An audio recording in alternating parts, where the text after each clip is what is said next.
Saa nyingine huwa ni vigumu sana uzungumze nini mara baada ya kupata ripoti kama hii ambayo inatia uchungu sana. Nina uhakika kwa Mtanzania yoyote mwenye akili timamu,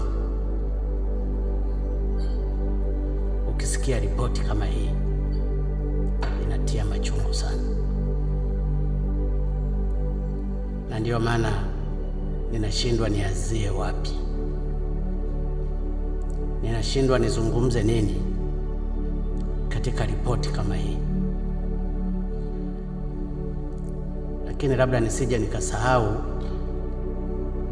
ninawapongeza kamati.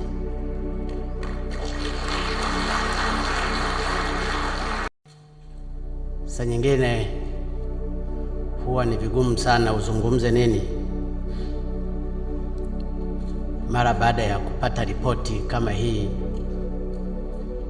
ambayo inatia uchungu sana. Nina uhakika kwa Mtanzania yoyote mwenye akili timamu, ukisikia ripoti kama hii inatia machungu sana,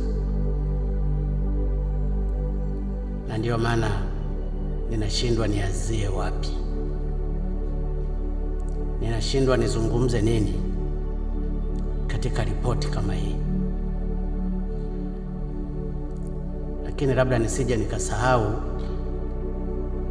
ninawapongeza kamati.